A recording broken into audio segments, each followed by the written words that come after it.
Hello everyone, मैं रत्नेश शर्मा आप सभी का यूट्यूब चैनल क्लासरूम हब पर स्वागत करता हूं।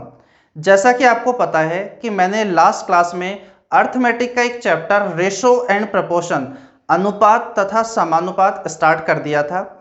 उसमें जो बेसिक पॉइंट्स होते हैं जिससे कहीं ना कहीं आपको आगे चैप्टर समझना आसान हो जाएगा, वो चीज़ें मैंने आपके साथ डिस्कस की थी कि रेशो किस तरीके से बनाया जाता है, मल्टीपल रेशो आपके पास में कैसे बनता है। और आज की क्लास के अंदर भी मैं ऐसे ही कुछ छोटे छोटे पॉइंट और आपके साथ डिस्कस कर लेता हूं, जिससे कहीं ना कहीं जब मैं आपको कॉन्सेप्ट पढ़ाऊं इस चैप्टर के तो वो आपको बहुत अच्छे से समझ में आ जाए।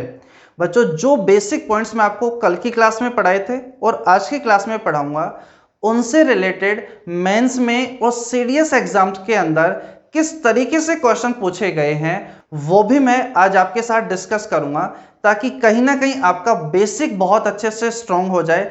इसके अंदर भी कुछ ना कुछ आपको नया सीखने को मिलेगा, जो चीज़ें आपने कहीं पहले पढ़ भी रखी है। तो चलिए अब पढ़ना अपन शुरू करते हैं। देखो, कल की क्लास में जितना मैंने पढ़ा दिया था उससे आगे मैं आपको पढ़ाता हूँ। क्वेश्चन के अंदर वो वाली चीज़ें अपन अच्छे से रिवाइज कर लेंगे। देखो, पहला पॉइंट जो मैं आज आपको सिखाना चाह रहा हूँ कि तीन वेरिएबल हैं ए, बी और सी, जिसमें ए का बी और सी के साथ रेशो दिया गया है 3:4।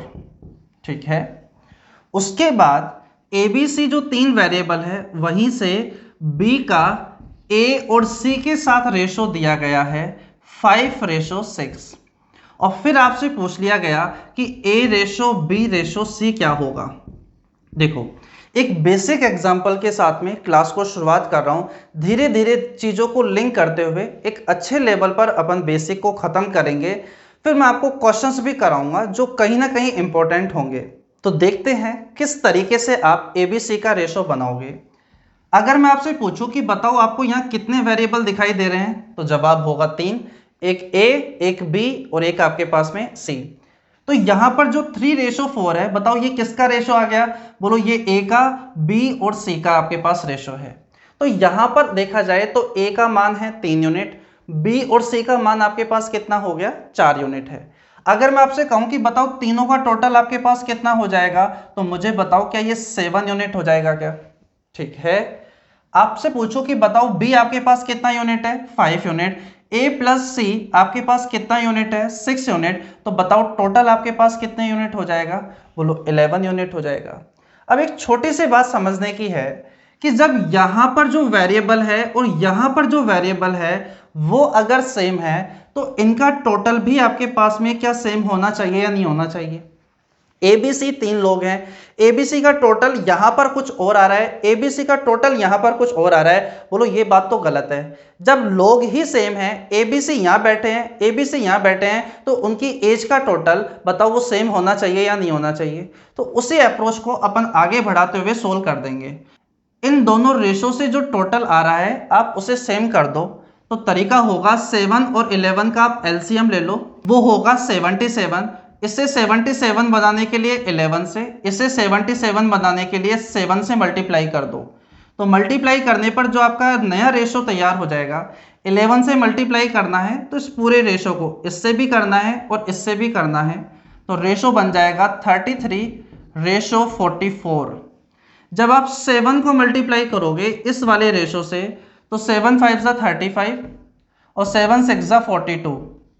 क्या मुझे बताओ अब ABC या यहां से ABC देखोगे तो क्या टोटल 77 ही आएगा क्या? जब वेरिएबल सेम है तो वैल्यू का टोटल भी क्या होना चाहिए? सेम होना चाहिए। अब यहां से आपको पता चल जाएगा, देखो ये वाला रेशो अब आपका खराब हो चुका है, अब यही वाला रेशो आपका सही माना जाएगा। तो बताओ ये आपके पास 33 यूनिट किसको रिप्रेजेंट कर देगा? बोलो ए को। वो आपके पास कितना है? 33। बी का रेशो मुझे बताओ। बोलो 35 बी के रेशो को ही रिप्रेजेंट करेगा क्या? ये हो गया 35 बी का रेशो। अब बच रहा है सी का रेशो, वो आप पहले वाले से भी निकाल सकते हो और दूसरे वाले से भी निकाल सकते हो। बी और सी का टोटल आ रहा है 44, जिसमें से बी 35 है, तो बताओ सी आपके पास में क्या 9 ही बचा होगा क्या? दोबारा देखो, आप इससे भी चेक कर सकते हो।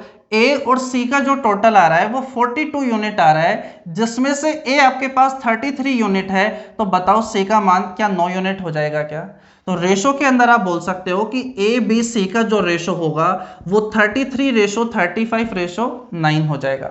एक और एग्जांपल देखो जिससे आप बहुत अच्छे से बातें समझ पाओगे।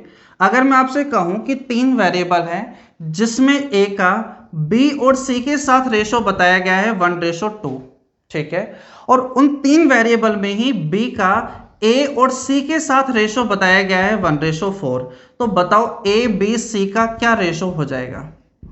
अब सिंपल सी बात होगी कि यहां आपको 3 वेरिएबल दिखाई दे रहे हैं, ए बी सी ऊपर है, ए बी सी ही नीचे है। अगर वेरिएबल सेम है तो ऊपर वाले रेशो का जो टोटल होगा और नीचे वाले रेशो का जो टोटल होगा वो भी क्या होना चाहिए? सेम। चेक करते हैं है या नहीं है। 1 और 2 तो बोलो टोटल कितना आ रहा है? 3। 1 और 4 तो टोटल कितना आ रहा है? 5। बोलो टोटल सेम नहीं आ रहा। वेरिएबल सेम है तो टोटल भी इनका क्या होना चाहिए? सेम होना चाहिए। तो करना पड़ेगा आपको सेम। कैसे? 3 और 5 का एलसीएम, लघुत्तम समावर्तय यानी लेसअप है, जो भी आप वर्ड यूज करते हो, तो बताओ एलसीएम आपके पास कितना हो जाएगा? 15। इसे 15 बनाने के लिए 5 से मल्टीप्लाई, इससे 15 बनाने के लिए आपको किससे मल्टीप्लाई करना होगा? 3 से। तो फिर आपका जो नया रेशो तैयार होगा, बोलो 5, बोलो 1 से भी होगा 2 से भी होगा, तो 5 रेशो आपके पास क्या हो गया? 10। 3 इस वाले रेशो से मल्टीप्लाई होगा तो 3 रेशो क्या 12 हो जाएगा क्या? वो इससे भी होगा और इससे भी। अब देखो ए बी सी का टोटल 15, यहां से भी ए बी सी का टोटल आपके पास में 15 आ रहा है, वो इसी वजह से क्योंकि वेरिएबल सेम थे तो वैल्यू का टोटल भी सेम होना चाहिए। अब आपके पास में ये ए को रिप्रेजेंट कर देगा 5, बोलो ये किसको रिप्रेजेंट कर देगा? बी को। अब बोलो सी का मान तो मैं इससे भी या इससे भी किसी से भी निकाल सकता हूं, तो ध्यान रखोगे ये आपके पास बी और सी को रिप्रेजेंट करता है, जिसमें से बी आपके पास 3 है, तो बताओ सी का मान 7 हो जाएगा क्या? अरे ठीक है, सी का रेशो कितना हो जाएगा? 7। आप यहां से भी चेक कर सकते हो कि ए और सी आपके पास में कितना है? टोटल 12, जिसमें से आपके पास में ए आपको पता चल गया था 5, तो मुझे बताओ 12 में से 5 हटा दोगे तो बचा हुआ रेशो क्या सी का ही होगा क्या? तो ये बात आपको अच्छे से समझ में आ गई होगी। अब देखो यहां तो हमारे पास 3 ही वेरिएबल थे, लेकिन अगर वेरिएबल आपके पास 4 हो गए तो फिर किस तरीके से क्वेश्चन बनेगा और किस तरीके से आप रेशो बनाओगे वो मैं अब आपको नेक्स्ट बोर्ड पर सिखाता हूं। देखो ध्यान दो, अगर मैं आपसे कहूं कि 4 वेरिएबल है जिसमें ए बी सी का डी के साथ रेशो बताया गया है 13:2, इसी तरीके से बी प्लस सी प्लस डी का ए के साथ रेशो बताया गया है 4:1, इसी तरह सी प्लस डी प्लस ए का यहाँ रेशो बताया गया है बी के साथ में, वो है 5:1। और अब आपसे कह दिया गया कि बताओ ए रेशो बी रेशो सी रेशो डी आपके पास क्या होगा। लास्ट बोर्ड पर जो चीज़ें मैंने आपको समझाई, अगर वो आपको अच्छे से समझ में आ गई है तो इसका सॉल्यूशन समझना अब आपके लिए आसान हो जाएगा। तो मुझे बताओ ये 13 किसको रिप्रेजेंट करता है? बोलो ए प्लस बी प्लस सी को। बोलो 2 किसको रिप्रेजेंट करता है? बोलो डी को। बोलो यहाँ वेरिएबल कितने हैं? 4। बोलो यहाँ भी वेरिएबल 4, यहाँ भी वेरिएबल 4। जब तीनों के तीनों जगह पर चारों के चारों वेरिएबल सेम हैं तो मुझे एक बात बताओ, उनका टोटल भी सेम होना चाहिए क्या? इन तीनों जगह पर जो 4 वेरिएबल आपको दिखाई दे रहे हैं वो सेम है, a b c d a b c d a b c d, तो उनका टोटल भी तीनों जगह सेम होना चाहिए। यहां मुझे बताओ टोटल आपके पास कितना आ रहा है? 15। यहां टोटल आपके पास कितना आ रहा है? 5। यहां टोटल कितना आ रहा है? 6। क्या टोटल सेम आ रहा है? नहीं, तो करना पड़ेगा। वो प्रोसेस क्या है? बोलो इनका एलसीएम ले लो। 15, 5, 6 का एलसीएम लोगे तो वो होता है 30। तो इसे 30 बनाने के लिए बोलो किससे मल्टीप्लाई? 2 से। इसे बनाने के लिए 6 से, और इसे 30 बनाने के लिए आपको किससे मल्टीप्लाई करना होगा? 5 से। तो मुझे बताओ जो नया रेशो आपका तैयार होगा वो कितना होगा? 2 से मल्टीप्लाई करना है इस रेशो को, तो वो इससे भी होगा और इससे भी होगा, तो मुझे बताओ 26:4 आ जाएगा क्या? 6 बोलो जब इस रेशो से मल्टीप्लाई होगा 4 और 1 से, तो 24 और आपके पास 6 आ जाएगा। इसी तरह जब 5 मल्टीप्लाई होगा 5:1 से तो 25 रेशो आपके पास में 5 बन जाएगा। ये बातें अच्छे से आपकी क्लियर हो गई होगी। अब मुझे बताओ ए बी सी डी यहां से आप आसानी से निकाल सकते हो। बोलो ये 4 किसको रिप्रेजेंट कर रहा है? बोलो ये इंडिविजुअल यहां पर वेरिएबल है डी, तो ये उसको रिप्रेजेंट करेगा। तो बोलो डी तो आपके पास कितना आ गया? 4। बोलो यहां पर ए आपके पास में क्या 6 हो जाएगा क्या? यहां पर ये इंडिविजुअल वेरिएबल है, अकेला है यहां पर, तो मुझे बताओ ए का रेशो आपके पास कितना हो जाएगा? 6। अब जल्दी से बी और सी का पता करना है। मुझे बताओ ये बी आपके पास अकेला है और इसका जो रेशो आपके पास दिख रहा है वो कितना है? 5 है। जब आपको 3 पता चल गए हैं तो बताओ अब सी भी पता चल जाएगा क्या? कैसे? देखो किसी से भी पता कर लो, चाहे इसको देखकर, चाहे इसको देखकर, चाहे इसको देखकर। ये 26 किसको रिप्रेजेंट करता है? बोलो ए बी सी को, जिसमें से ए और बी तो पता चल गए 11, और बताओ 26 में से 11 तो ये हैं, तो बताओ बचा कितना होगा? 15। अरे हाँ, दोबारा देखो आपके पास में 24 किसको रिप्रेजेंट करता है? b प्लस सी प्लस डी को, b प्लस सी प्लस डी को। तो चेक करो क्या यहां पर आपके पास में 24 आ रहा है क्या? बोलो आ रहा है। अरे हाँ, वरना तो आप ऐसे भी सोच सकते थे कि b और d का मान तो आपके पास में b और d का मान तो 9 है, अब उसमें क्या ऐड करूं ताकि 24 आ जाए? तो बोलो 15 ऐड करना पड़ेगा। क्या मुझे बताओ इसी तरीके से आप नीचे वाले से भी चेक करते तो यही रिजल्ट आपके सामने होता। क्लियर हो गई ये बात? एक और क्वेश्चन लेकर मैं आपको ये बातें और अच्छे से क्लियर कर देता हूं। अगर मैं आपसे कहूं कि ए का जो रेशो बताया गया है ए प्लस बी प्लस सी के साथ में, वो बताया गया है 2:9, ठीक है।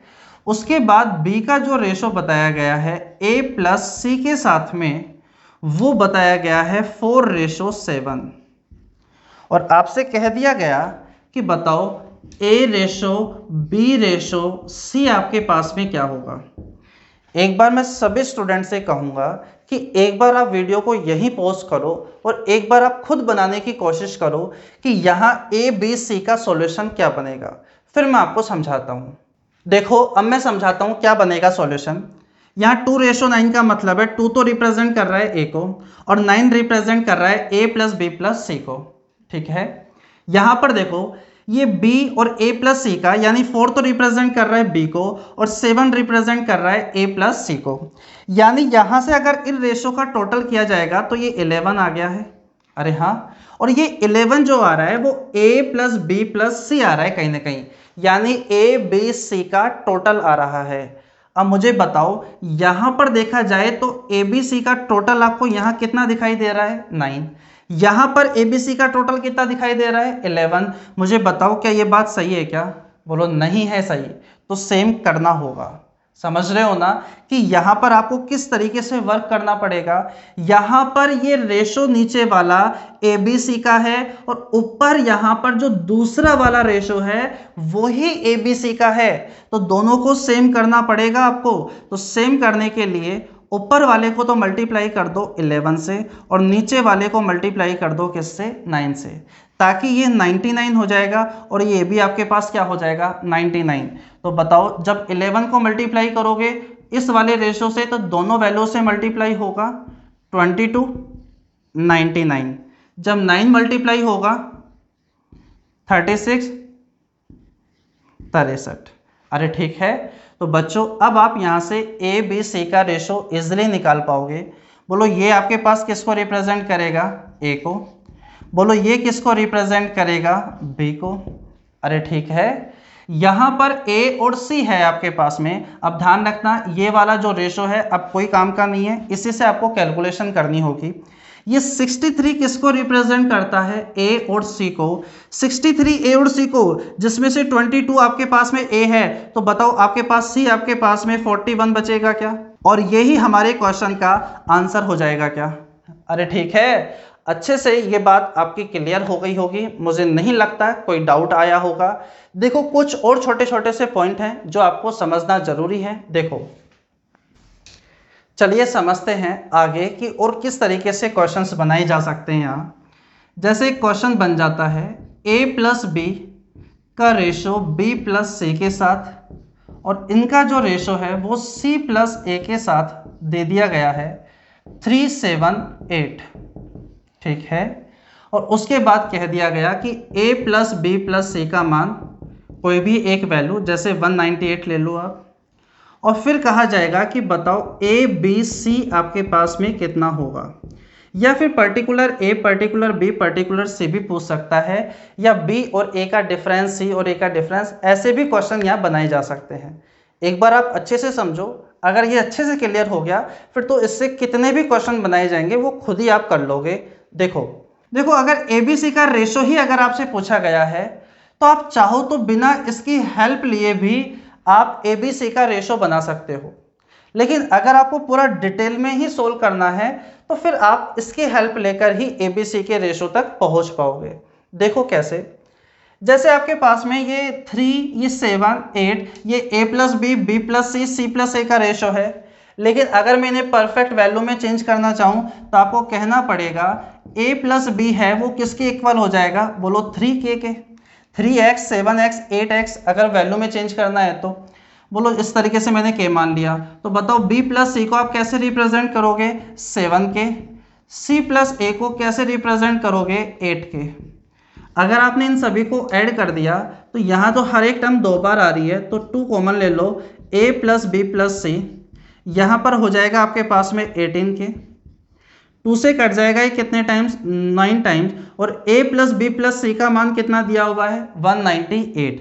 तो मुझे एक बात बताओ, जब यहाँ 198 रखोगे तो k का मान आपके पास में कितना आ गया है, बोलो 9 दूनी 18, 9 दूनी 18, अरे k का मान कितना आ गया 22। अगर k का मान 22 आ ही गया है, बोलो फिर तो आप a b c का रेशो निकाल ही सकते हो। कैसे, देखो a प्लस बी आपके पास में 3k है, a प्लस बी 3k है तो k का मान 22 है, तो बोलो a प्लस बी तो 66 हो गया क्या, a प्लस बी 66 हो गया। आप समझना 66 के अंदर अगर मैं c ऐड कर दूंगा तो 198 हो जाता है, तो मुझे बताओ क्या c पता चल जाएगा क्या, ठीक है। यहीं से आप सोचने की कोशिश करो, b प्लस सी 7k है, k का मान 22 है, तो बताओ b प्लस से आपके पास कितना हो गया 154। अगर मैं b प्लस से यहाँ रखता हूं कि a प्लस 154, ठीक है, तो बताओ यहाँ पर सम आएगा 198, तो a पता चल जाएगा क्या, a पता चल जाएगा, c पता चल जाएगा, बोलो इसी तरह आपको b भी पता चल जाएगा, आ जाएगा आंसर। लेकिन आपको इतनी मेहनत आपको नहीं करनी होगी। अगर एग्जाम में क्वेश्चन आ गया, ये आप बेसिक के तौर पर आप ऐसे समझ सकते हो, अब सीधा ही आप इन्हें ऐड कर दो। देखो रेशो से अपन इसे कितनी जल्दी सोल्व कर लेंगे, यहाँ पर आप इन्हें डायरेक्ट यहीं पर ऐड कर दो, a plus B plus B plus C plus C plus A, जब सभी को ऐड करोगे तो हर एक टर्म 2 बार आएगी, तो 2 times of a plus B plus c equal to ये 3 यूनिट, ये 7 यूनिट, ये 8 यूनिट ऐड करोगे तो टोटल 18 यूनिट हो गया क्या, तो 2 से जब ये कट जाएगा बोलो कितने टाइम्स 9 टाइम्स, तो a plus B plus c का मान आपके पास कितना आ गया है 9 यूनिट। यहाँ तक समझने में किसी भी स्टूडेंट को परेशानी नहीं हुई होगी। अब मुझे एक बात बताओ, a प्लस बी का जो मान है क्या वो 3 यूनिट है क्या, सोचो थोड़ा सा, a प्लस बी का मान आपके पास 3 यूनिट है, तो बताओ c का मान क्या 6 यूनिट होगा क्या, ठीक है। उसी तरह सोचो b प्लस सी का मान आपके पास 7 यूनिट है, b प्लस सी 7 यूनिट है, तो बताओ a का मान आपके पास कितने यूनिट हो जाएगा 2, ये 2, ये आपके पास 6, तो मुझे बताओ क्या ये 1 ही होगा क्या।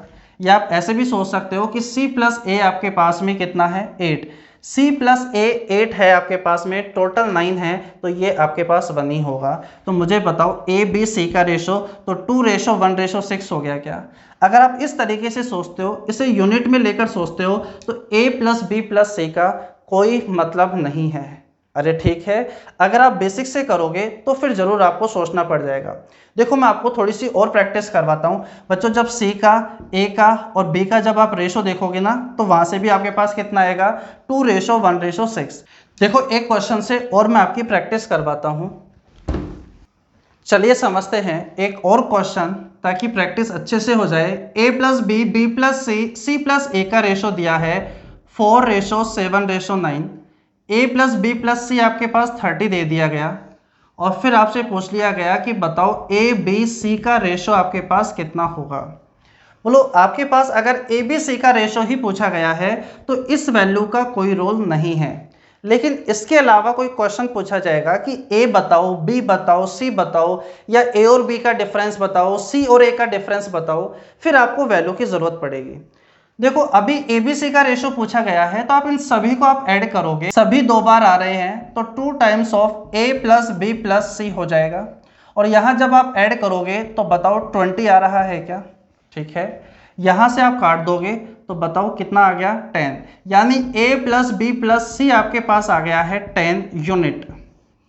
अब a plus B plus c 10 unit है, जहाँ से आपको पहले ही पता था कि a प्लस बी तो आपके पास कितने यूनिट है? 4। a plus B plus c 10 है, जिसमें से a प्लस बी का मान 4 यूनिट है, तो मुझे बताओ c का मान 6 आ जाएगा क्या? उसी तरह सोचो b प्लस सी आपके पास 7 है, तो मुझे बताओ आप यहाँ से a निकाल सकते हो क्या? आप b भी निकाल सकते हो, क्योंकि b प्लस सी 7 यूनिट है, जिसमें से बोलो b सी आपके पास 6 है तो b एक ही बचा होगा क्या?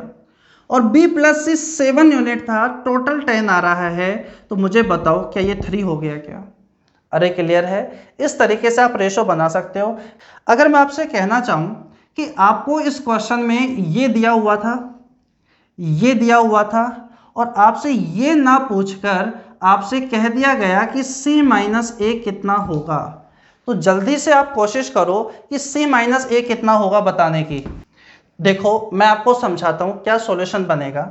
क्वेश्चन में आपको ये दे देगा, ये दे देगा, और फिर आपसे ए बी सी का रेशो पूछेगा, और उसके साथ साथ ही आपसे कभी कभी ये भी पूछा जा सकता है कि c माइनस ए आपके पास कितना होगा। अगर दोनों ही पूछ लिया फिर तो कोई ज़्यादा मेहनत करने की ज़रूरत नहीं है। ए बी सी का रेशो आ ही गया था, ए बी सी का रेशो टोटल की वैल्यू आपके पास 30 है, सी और ए का डिफरेंस देख लोगे और सोल्व हो जाएगा। लेकिन सोचो अगर रेशो ना पूछकर सीधा आपसे ये पूछ लिया तो फिर भी क्या आपको सारी चीज़ें करनी होगी क्या? तो जवाब होगा नहीं। देखो अगर आप इन सभी को ऐड करोगे तो आपको पता है 2 times of A plus B plus सी आपके पास में ये कितना आ गया था? 20। यहाँ से आपके पास में कट गया था, ये आ गया था 10, तो a प्लस बी प्लस सी आपके पास में 10 पता चली गया। c माइनस ए आपको सोचना है, तो मुझे एक बात बताओ, क्या इसमें से अगर ये सब्ट्रैक्ट कर दूं मैं, यानी b प्लस सी में से माइनस कर देता हूं a प्लस बी, तो मुझे बताओ क्या b से तो b आपका कट जाएगा, क्या c माइनस ए ही पूछा जा रहा है क्या? अरे हाँ, तो एक बात मुझे बताओ, इसमें से ये यानी 7 यूनिट में से मैं क्या सब्ट्रैक्ट कर रहा हूँ? 4 यूनिट। इसका मतलब आपसे c माइनस ए का मतलब क्या 3 यूनिट की वैल्यू पूछना चाह रहा है क्या? समझ रहे हो ना क्या किया है मैंने यहाँ? तो मुझे बताओ 10 यूनिट की वैल्यू कितनी है? 30। 10 यूनिट की वैल्यू है 30 आपके पास में, 10 यूनिट की वैल्यू है 30, तो c माइनस ए यानी 3 यूनिट की वैल्यू पूछी गई है। 1 यूनिट 3 के बराबर, तो 3 यूनिट 9 के बराबर हो जाएगा क्या? अरे हाँ, इस तरीके से भी आप सोच सकते हो। उम्मीद है ये बातें आपको बहुत अच्छे से समझ में आ गई होगी। चलिए समझते हैं अब कुछ और पॉइंट, ताकि आपका ये बेसिक अच्छे से तैयार हो जाए। देखो मुझे ऐसा लग रहा है कि कुछ बच्चों को थोड़ा सा कम समझ में आया है ये वाला पॉइंट। मैं एक एग्जाम्पल और ले लेता हूँ। मैं चाहता हूँ कि अब आप थोड़ा जल्दी से इसे ख़त्म करें कि a plus B ratio b plus C ratio c plus A आपके पास में दे दिया गया है 6, 7, 8। ठीक है, और उसके बाद आपसे कह दिया गया कि a plus B plus c का मान आपके पास में यहाँ से ले लो आप 420। तो दोनों के दोनों क्वेश्चन ले लो कि बताओ a रेशो b रेशो आपके पास में c कितना हो जाएगा। एक क्वेश्चन मैं आपसे यहाँ ले लेता हूँ कि बताओ a और b के बीच में डिफरेंस कितने का होगा। देखो इस तरीके से आपके सामने क्वेश्चन आ जाएगा, तो आपके पास में एक तरीका तो ये है कि आप इसे 6 के, 7 के, 8 के मानो, यानी a प्लस बी का मान 6 के, b प्लस सी का मान 7 के, उस तरीके से आप सोल्व करो। या आप यहाँ पर वर्ड यूज़ करो कि ये यूनिट है, ये 7 यूनिट है, ये 8 यूनिट है, तो मुझे बताओ a plus B, B plus C, C plus A का टोटल मान यूनिट में कितना हो गया। जब आप इन्हें टोटल करोगे तो हर एक टर्म 2 बार आ रही है, तो 2 कॉमन ले लो। 2 times of a plus B plus c equal to, जब आप इनका सम करोगे तो ये आ जाएगा आपके पास 21। तो मुझे बताओ a plus B plus c का मान आपके पास में क्या 10.5 आ गया क्या? अरे कितना आ गया है? 10.5। देखो कभी भी ऐसे जब कैलकुलेशन अगर पॉइंटों में फंस रही है ना, तो आप पॉइंटों में मत लेकर जाया करो। आपको ये बात पता है कि रेशो के अंदर अगर मैं किसी से भी मल्टीप्लाई अगर डिवाइड कर देता हूं तो रेशो में कोई भी चेंजेस नहीं होते हैं। ये बात मैंने आपको पढ़ा दी थी कल। तो ऐसा करो ना, अगर इन सभी का टोटल 21 आ रहा है तो आप इवन नंबर बना लो। अगर मैं इस वाले रेशो को किससे मल्टीप्लाई कर दूं 2 से, तो मुझे बताओ ये हो जाएगा 12, ये हो जाएगा 14 और ये कितना हो जाएगा 16। तो मुझे बताओ क्या आपके पास अब टोटल 42 आ जाएगा क्या, जिससे आप कह सकते हो कि ए बी सी का मान आपके पास आ गया है कितना 21। अरे ठीक है, a plus B plus c का मान आ गया है 21। अब एक बात सोचो, a प्लस बी का मान आपके पास में 12 यूनिट है और ए बी सी का टोटल 21 है, तो मुझे बताओ c निकाला जा सकता है क्या। a प्लस बी 12, उसके अंदर क्या ऐड करूं ताकि 21 बन जाए, बोलो 9 ऐड कर दो, यानी c का मान आ गया 9 यूनिट। b प्लस सी आपके पास में कितना है 12, अगर मल्टीप्लाई कर दिया तो इसे नहीं देखना, फिर इसे ही देखना है, ठीक है। आपके पास b प्लस सी आपके पास 14 यूनिट है, तो मुझे बताओ b प्लस सी 14 ये 9 है, तो क्या इसका मतलब ये 5 हो गया होगा क्या।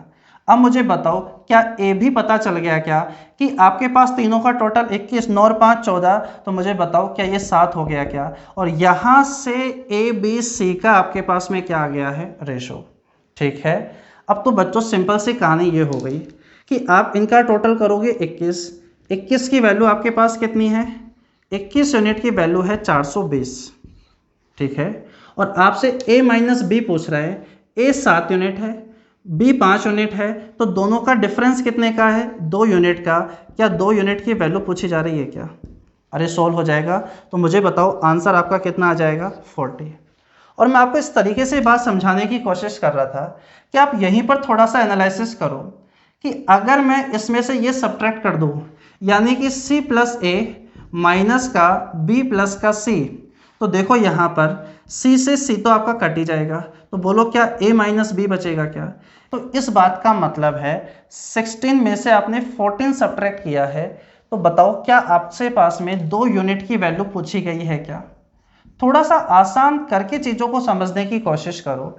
a माइनस बी बोलो, इसमें से ये सब्ट्रैक्ट कर दिया जाएगा, यानी 16 में से 14 यूनिट घटा दिया जाएगा, तो जितने यूनिट बचेगा वो a माइनस बी का रिजल्ट होगा। बस यही हमें निकालना था। मुझे बताओ तीनों का टोटल आपके पास पे कितना आ रहा था 21 की वैल्यू आपके पास में कितनी है 420, तो बताओ क्या 2 यूनिट की वैल्यू आप निकाल सकते हो क्या।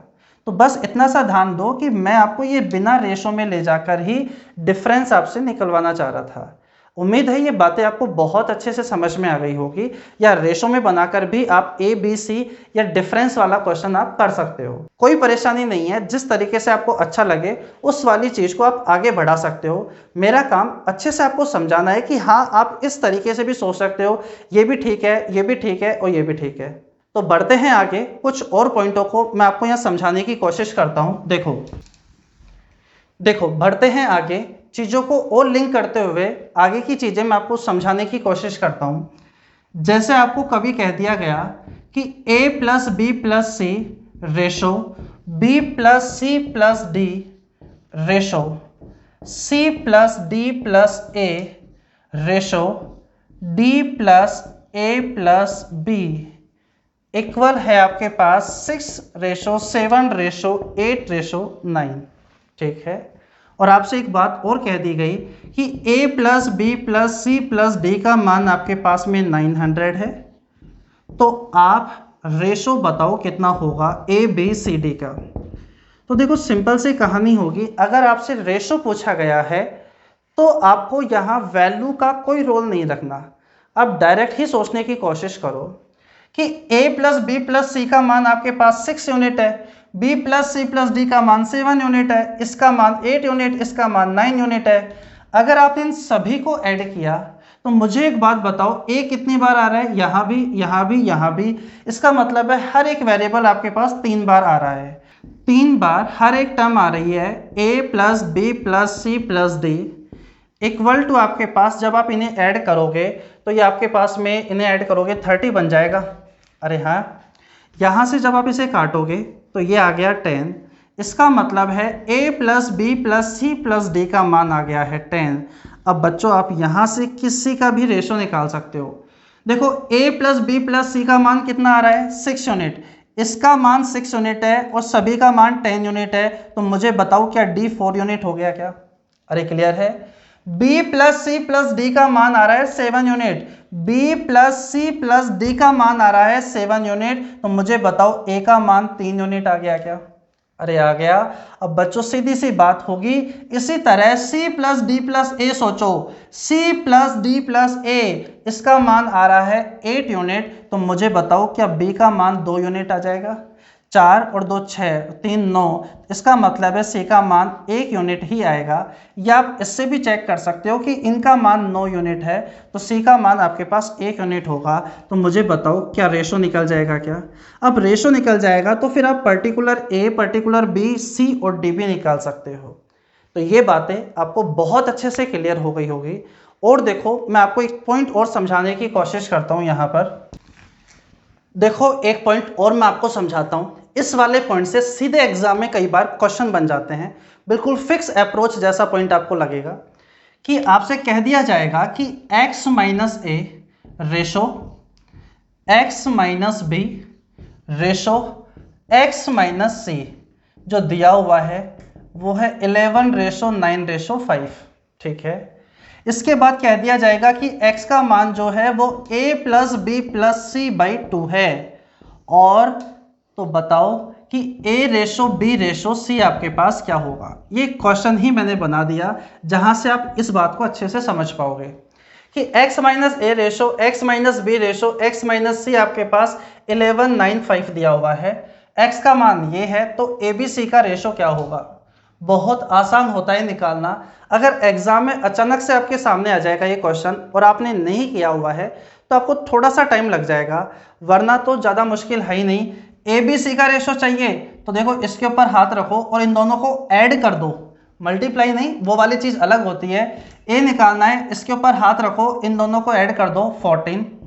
बी निकालना है, इसके ऊपर हाथ रखो, इन दोनों को ऐड कर दो, आपके पास 16। सी निकालना है, इनको ऐड करोगे 20। कट सकते हैं तो काट दो, 7 8 10। ये आपके पास ए बी सी का रेशो आ गया और आप तुरंत क्वेश्चन से बाहर आ गए। ये क्या कर दिया मैंने वो बात मैं आपको समझाने की कोशिश करता हूँ। देखो अगर आप इन सभी को ऐड करोगे तो 3x माइनस ए माइनस बी माइनस सी माइनस कॉमन ले लो तो a प्लस बी प्लस सी आ जाएगा। इन सभी को जब आप ऐड करोगे तो आपके पास आ जाएगा ये 25 यूनिट। मुझे बताओ a plus B plus c का मान आपको क्या दिया हुआ है। कहीं ना कहीं आप 2x कह सकते हो क्या? कहीं ना कहीं आप क्या कह सकते हो 2x। तो 3x माइनस का 2x आपके पास 25 है तो x का मान आ गया है आपके पास पे 25। ये बात क्लियर हो गई होगी। देखो अब आपके पास में x माइनस ए आपके पास 11 है, x माइनस ए आपके पास 11 है, x आपके पास 25 है। तो मुझे बताओ a का मान 14 ही आएगा क्या? मुझे बताओ x माइनस का b आपके पास में कितना है 9 है, जिसमें से x 25 है। तो मुझे बताओ क्या b का मान आपके पास 16 ही आएगा क्या? x माइनस c आपके पास में कितना दिया हुआ है 5, जिसमें ये 25 है, ये इधर जाएगा ये इधर जाएगा। तो मुझे बताओ क्या 20 ही आएगा क्या? ये बात तो आपको समझ में आ गई होगी, लेकिन मैंने डायरेक्ट कैसे सोचा, ये रिजल्ट मैंने कैसे डायरेक्ट लिख दिया, ये बात भी मैं आपको समझाता हूँ। देखो आपने इन सभी को ऐड किया था तो 3x माइनस कॉमन ले लिया तो a प्लस बी प्लस सी, और जब आप इन्हें ऐड करोगे तो 11 प्लस 9 प्लस का 5, इन्हें आप ऐसे ही लिखा रहने दो, है तो मतलब 25 ही, लेकिन आप ऐसे लिखो तो 3x माइनस 2x। ये बात तो आपको यहाँ से समझ में आ गई होगी। तो मुझे एक बात बताओ, ये आपके पास 11 प्लस 9 प्लस 5, तो x का मान आपके पास क्या निकल कर आया है 11 प्लस 9 प्लस का 5। अरे हाँ, ताकि जैसे मैंने डायरेक्ट कर दिया वो अप्रोच आप समझ पाओगे कि ये मैंने किस तरीके से किया है। मुझे एक बात बताओ, x माइनस ए आपके पास कितना था 11, तो मुझे बताओ x का मान तो 11 प्लस 9 प्लस का 5 है, माइनस का a इक्वल्स टू 11 से 11 कट जाएगा। तो मुझे बताओ a का मान आपके पास में 9 प्लस का 5 आ जाएगा क्या? और मुझे बताओ क्या मैं भी यही कर रहा था क्या? अरे अब तो समझ पा रहे हो ना, दोबारा समझो। मैं आपको समझा रहा था कि x माइनस बी आपके पास में यहाँ दिया हुआ है कितना 9, x का मान आपने क्या निकाला 11 प्लस 9 प्लस का 5 इक्वल्स टू आपके पास में माइनस का b भी है इक्वल्स टू आपके पास में 9 से 9 कट जाएगा। तो मुझे बताओ b का मान क्या 11 प्लस का 5 यानी 16 ही आएगा क्या? अरे अब तो समझ में आ गया ना कि मैं किस तरीके से डायरेक्ट बनाने की कोशिश कर रहा था। अरे ठीक है, चलो एक एग्जांपल मैं आपके सामने रखता हूं, वो मैं सोल्व नहीं करूंगा, आप जल्दी से कमेंट बॉक्स के अंदर मुझे बताओ उसका आंसर क्या आएगा।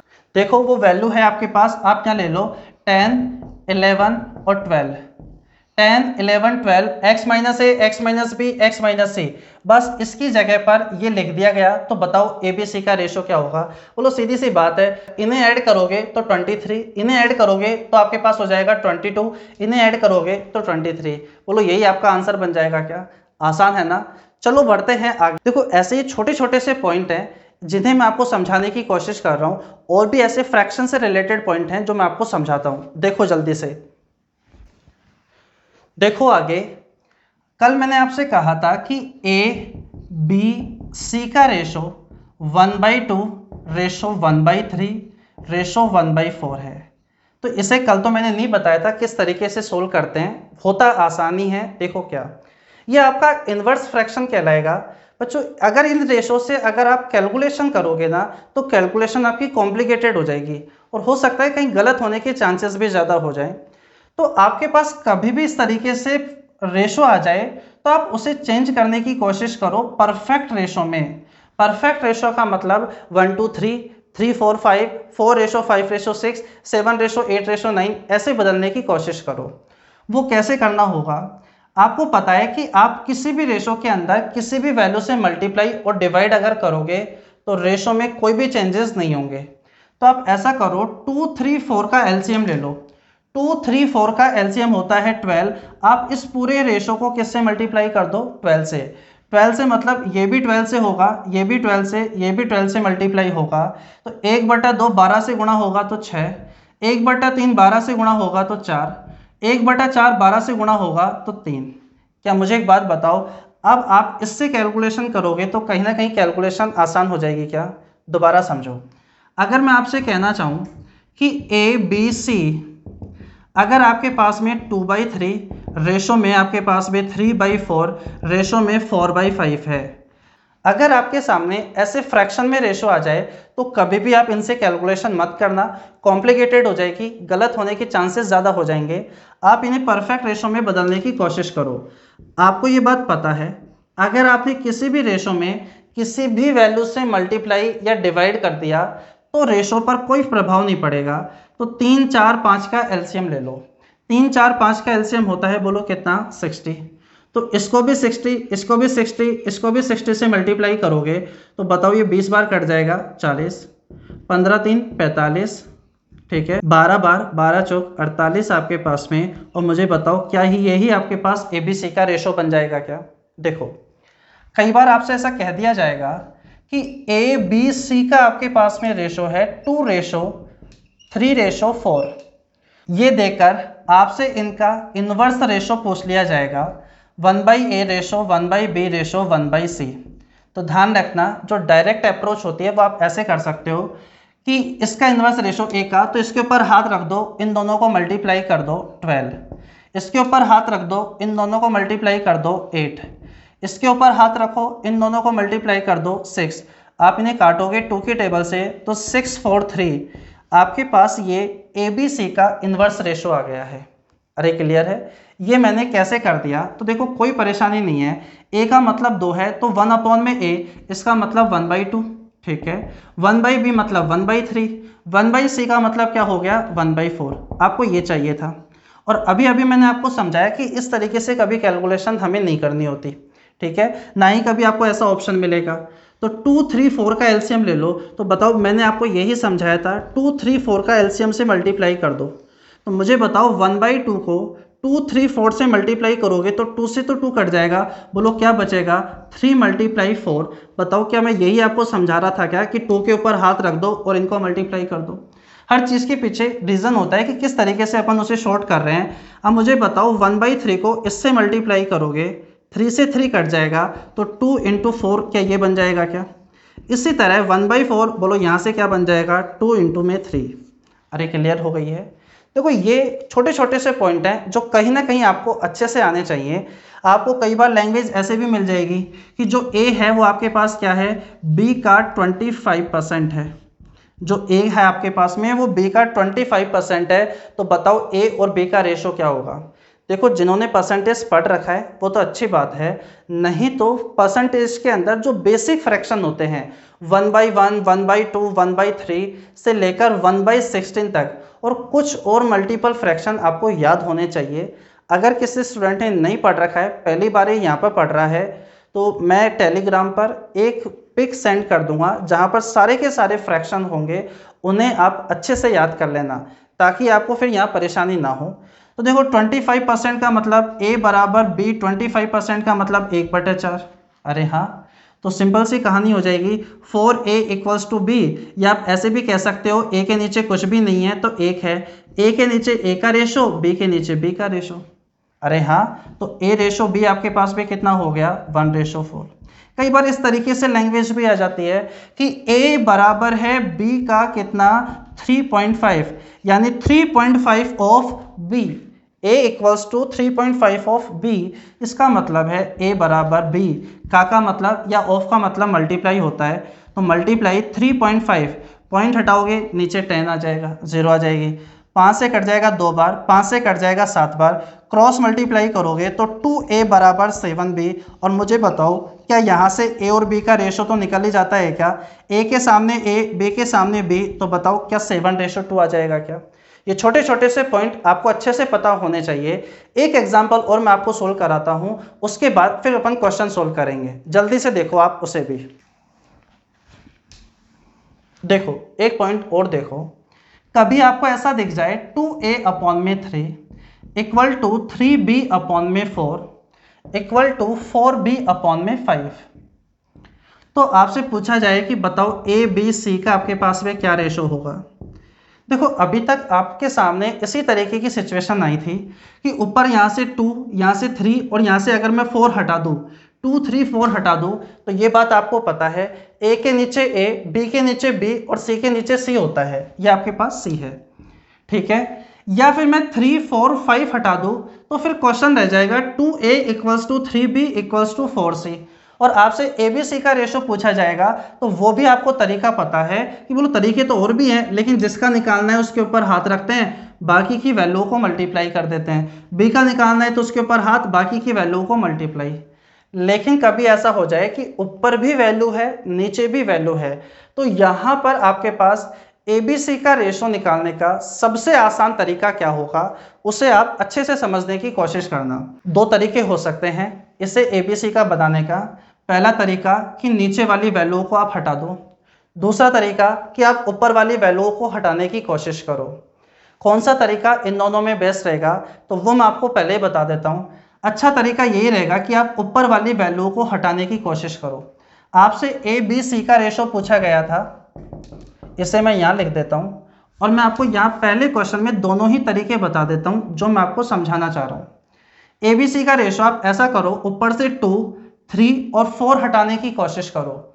2 3 4 हटाओगे तो 2 3 4 का एलसीएम ले लो, बोलो होता है कितना 12। तो ध्यान रखो 2a/3 में यहाँ 12 से डिवाइड कर दो, या ऐसा कर दो कि 1/12 से अपन ने यहाँ क्या कर दिया है मल्टीप्लाई। अरे कर सकते हैं, लेकिन जो चेंज एक में किया है वही चेंज आपको बाकियों में करना पड़ेगा ताकि रिजल्ट बराबर रह पाए। इक्वल्स टू 3b/4, इससे मल्टीप्लाई कर दिया है किससे 1/12 से, इक्वल टू 4c/5, इससे मल्टीप्लाई किससे कर दिया है 1/12 से। ये 12 कहाँ से आया 2 3 4 जो ऊपर वाली वैल्यू है। अगर ऊपर की वैल्यू हटानी है तो ऊपर वाली वैल्यू का एलसीएम ले लो, नीचे की हटानी है तो नीचे की वैल्यू का आप एलसीएम ले लो।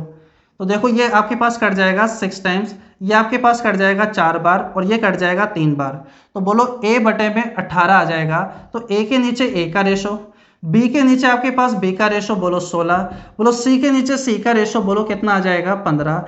क्या ये सिंपल सी एक बार आपने कैलकुलेशन की और आंसर आ गया क्या? अरे आसान है, लेकिन आप इसे छोड़कर आप ये सोचते हो कि नहीं मैं तो नीचे वाली वैल्यू हटाऊंगा, तो देखो आपको नीचे वाली वैल्यू का एलसीएम लेना होगा। 3 4 5 एलसीएम हो जाएगा आपके पास कितना 60। तो 2a अपॉन में 3 इसको आप 60 से मल्टीप्लाई कर दो इक्वल टू 3b अपॉन में 4 इससे भी आप 60 से मल्टीप्लाई कर दो 4c अपॉन 5 इसे भी आप 60 से मल्टीप्लाई कर दो। तो मुझे बताओ ये कितनी बार 20, तो 40a आ जाएगा। ये कितनी बार 15, 3 45 भी आ जाएगा इक्वल टू 12। बोलो ये कितना हो जाएगा 48c। अभी आपका आंसर नहीं आया है, अभी आपको एक बार और कैलकुलेशन करनी होगी। बताओ ए बी सी का क्या रेशो बनेगा। इसके ऊपर हाथ रखो और इन दोनों को मल्टीप्लाई करो। 45 मल्टीप्लाई 48 ऐसे लिख लेता हूँ ताकि कुछ कट रहा होगा तो कट जाएगा जल्दी से। बी का बोलो क्या हो जाएगा 40 इंटू 48, सी का हो जाएगा 40 इंटू 45। बच्चों पहली बार आप ये चीज़ समझ रहे हो तो आपको हर एक चीज़ पता होनी चाहिए। ऐसा करोगे तो क्या होगा, ऐसा करोगे तो क्या होगा, किस में टाइम ज़्यादा लगेगा, किस में टाइम कम लगेगा, ये बात मैंने आपको समझा दी है कि न्यूमरेटर में भी और डिनोमिनेटर में भी, अंश में भी और हर में भी जब वैल्यू हो तो अच्छा तरीका यही होगा कि आप ऊपर वाली वैल्यू हटा देना। ये बेसिक चल रहा है, इसे आप यहीं सीख लो तो ज़्यादा अच्छा रहेगा। मुझे बताओ कहीं ना कहीं 5 के टेबल से कट जाएगा, 5 से कितनी बार 9 बार, 5 से कितनी बार 8 बार और ये 9 बार। और बताओ 4 के टेबल से कट जाएगा 12, 4 से कितनी बार 12, 4 से कितनी बार 10 बार। और भी कट जाएगा 3 के टेबल से, 3 से कट जाएगा कितनी बार 4 बार, 3 से कितनी बार 4 बार, 3 से कितनी बार 3 बार। और भी कटेगा, कट जाएगा 9 चौक 36, 8 चौक 32 और ये कितना आ गया है 30।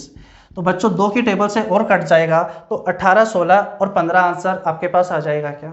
अरे हाँ, उम्मीद है ये बातें बहुत अच्छे से क्लियर हो गई होगी और यहाँ पर मैं कह सकता हूँ कि आपका पूरा बेसिक रेशो एंड प्रोपोर्शनल का हो गया है। अब आपके सामने अब मैं कॉन्सेप्ट रखूँगा तो उससे कहीं ना कहीं मुझे समझाना और आपको समझना आसान हो जाएगा।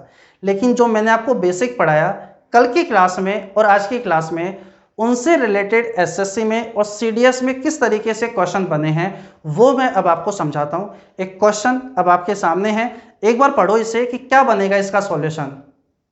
चलिए समझते हैं इस क्वेश्चन का क्या सॉल्यूशन होगा। ये सीडीएस 2020 में पूछा गया था। ए अपॉन में b, b upon c, c upon में d, d upon e, e upon f का जो रेशो है वो दिया हुआ है। तो a b c upon d e f का मान पूछा गया है। देखो इस क्वेश्चन में कोई अलग से कॉन्सेप्ट पढ़ने की ज़रूरत नहीं है। आपकी बेसिक अप्रोच, माइंड अप्रोच को चेक किया गया है कि आप चीज़ों को किस तरीके से जोड़कर आंसर तक पहुंच पाओगे। देखो यहाँ पर आप थोड़ा सा सोचो, ए अपॉन में बी या बी अपॉन में सी, ये बी अपॉन सी है तो सी अपॉन डी, यहाँ डी अपॉन ई है तो यहाँ ई अपॉन में एफ। मुझे एक बात बताओ, अगर आपने इन सभी को मल्टीप्लाई कर दिया, थोड़ा सा सोचो कि अगर आपने इन सभी को मल्टीप्लाई कर दिया तो बी से बी कट जाएगा, सी से सी कट जाएगा, डी से डी कट जाएगा, ई से ई कट जाएगा। बोलो क्या बचेगा। बोलो सभी को मल्टीप्लाई करोगे तो ए अपॉन में एफ बचेगा। और आरएचएस में देखो 2 से 2 कट जाएगा, 1/3 को मल्टीप्लाई करोगे 3 से तो वो कट जाएगा। बोलो बचेगा क्या 1/4। मुझे बताओ पहली बात तो ये आपको समझ में आ गई क्या। अगर इसमें से a अपॉन में f आपको पता चल गया, बोलो अब क्या पता करना है, bc अपॉन में de और आपको पता करना है। इसी तरह देखो चीज़ों का एडजस्टमेंट करके क्या आंसर तक पहुंच जाओगे क्या। मुझे बताओ अगर मैं इन दोनों को आपस में मल्टीप्लाई करूं, इनको मल्टीप्लाई किया जाएगा तो c से c कट जाएगा और मुझे बताओ b अपॉन में d का मान कितना आ जाएगा 1। अरे ठीक है, जब b अपॉन d पता चल गया, अब बोलो बचा क्या c अपॉन e, वो भी आपको पता चल जाएगा अगर आपने इनको मल्टीप्लाई किया तो d से d कट जाएगा तो c अपॉन में e का मान आपके पास कितना आ गया है 3/2। अरे हाँ, तो बोलो इनका पता करना था। बोलो 1/4 मल्टीप्लाई 1 मल्टीप्लाई 3/2, तो मुझे बताओ आंसर क्या 3/8 आ जाएगा क्या। आसान सा क्वेश्चन था, बस थोड़ा सा आपको सोचना था। अब ये क्वेश्चन मैं आपको कॉन्सेप्ट के बाद करवाता तो आप सोच रहे होते कि कौन सा कॉन्सेप्ट लग रहा है यहाँ पर। तो शुरुआत में बेसिक जो आपने पढ़ा उनके साथ साथ मैं ऐसे कुछ क्वेश्चंस आपको करवा देता हूँ। जल्दी से देखो नेक्स्ट क्वेश्चन। चलिए समझते हैं क्या बनेगा इस क्वेश्चन का सॉल्यूशन। जहां आपसे P अपॉन में Q equal to R upon में S equal to T upon में U 5/2 है और इसका मान आपसे पूछा गया है। देखो यहाँ P अपॉन में Q है, तो यहाँ p क्यूब और q क्यूब दिखाई दे रहा है, और p क्यूब के साथ जो कोफिशिएंट है वही आपको कोफिशिएंट q क्यूब के साथ दिखाई दे रहा है। चीज़ों को थोड़ा सा पहले समझो कि यहाँ किस तरीके से चीज़ें पूछी गई है। आर एस, तो इसका क्यूब कर दोगे तो आर क्यूब एस क्यूब बन जाएगा, लेकिन यहाँ बी से और यहाँ भी किससे मल्टीप्लाई किया गया है, बी से।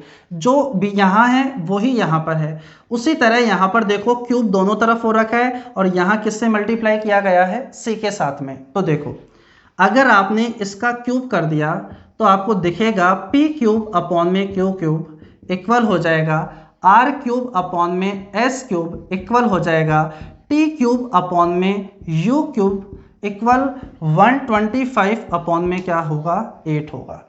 अब समझना इस बात को, अगर आपके पास बच्चों यहाँ ए पी क्यूब आपके पास में है, अगर मैं यहाँ ऊपर और नीचे ए से मल्टीप्लाई कर देता हूँ तो मुझे बताओ कोई फ़र्क पड़ेगा क्या? बोलो यहाँ पर इस आंसर पर कोई फ़र्क नहीं पड़ेगा, क्योंकि जो चेंज ऊपर किया है वो चेंज नीचे किया है, ये कट जाएगा। इसी तरह देखो आर क्यूब के साथ क्या कोफिशिएंट यूज हो रहा है, बी। अगर मैं ऊपर नीचे बी से मल्टीप्लाई कर दूंगा तो कोई फर्क नहीं पड़ेगा। इसी तरह अगर मैं यहाँ सी से मल्टीप्लाई कर दूंगा तो बच्चों ध्यान रखना कोई फर्क नहीं पड़ेगा। अब इस क्वेश्चन का आंसर आ जाना चाहिए अगर आपको ये छोटा सा पॉइंट पता है तो। देखो क्या, अगर मैं आपसे कहूँ ए अपॉन में B equal to C upon में D equal to E upon में एफ, अगर मैं आपसे कहूँ किसके इक्वल है, 2 के, 2 बाई आप ले लो 3 के, और मैं आपसे कहूँ कि बताओ a plus C plus e upon में b plus d plus f का रेशो आपके पास पे क्या होगा, तो देखो ये कल भी मैंने आपको समझाया था 2/3 रहेगा, जो दिया है वही रहेगा, बस यहाँ वेरिएबल सेम होने चाहिए और साइन भी आपके क्या होने चाहिए, सेम। चाहे आप चेक करके देख लो, बोलो ये 2 ये आपके पास 2 है तो ये कितना हो जाएगा 6, यहाँ पे कितना हो जाएगा 3 3 3, तो आपके पास हो जाएगा 6/9, 2 की टेबल से काटोगे तो 2/3 आ जाएगा क्या? अरे हाँ। अब मुझे एक बात बताओ, वही अप्रोच यहाँ सोचो कि अगर आपने यहाँ न्यूमरेटर को ऐड किया या जैसा आप चेंज ऊपर करोगे वैसा ही चेंज अगर आपने डिनोमिनेटर में किया, हर में किया, तो मुझे बताओ क्या आंसर में चेंज होना चाहिए क्या? आंसर में कोई चेंजेस नहीं होंगे। ए पी का क्यूब माइनस बी आर का क्यूब प्लस सी टी का क्यूब आपके पास अपॉन में ए क्यू का क्यूब माइनस बी एस का क्यूब प्लस सी यू का क्यूब। बच्चों आंसर 125/8 ही बना रहेगा। ये क्वेश्चन सिर्फ 10 से 15 सेकंड का था। अगर जो कल मैंने आपको पढ़ाई थी बात वो आपकी अच्छे से क्लियर हो गई है तो ध्यान दो, कुछ भी नहीं है यहाँ पर। आपको जो यहाँ दिखाई दे रहा है कि किसके बराबर है, 5/2 के। अगर आपने इसका क्यूब कर दिया तो p cube q cube are cube s cube ऐसा दिखने लगेगा। ऊपर नीचे मल्टीप्लाई करोगे उससे कोई फर्क नहीं पड़ना, जैसा एक्सप्रेशन ऊपर है वैसा का वैसा नीचे है क्या? सोचो ये आपके पास में, ये आपके पास में जो वेरिएबल है क्या वैसे के वैसे कोफिशिएंट आपके पास यहाँ पर है क्या? साइन देखो, साइन में कोई चेंजेस है क्या? बोलो नहीं है। तो बच्चों सीधी सी बात है, पी क्यूब अपॉन में Q cube are cube upon में S cube T cube upon में यू क्यूब का मान क्या हो गया, 125/8। तो बच्चों वही का वही आपका क्या रहेगा, आंसर रहेगा 125/8। इतना मैंने आपको समझा दिया है, वरना ये बात भी ध्यान रखना, ये बात भी मैंने आपको समझाई थी कल।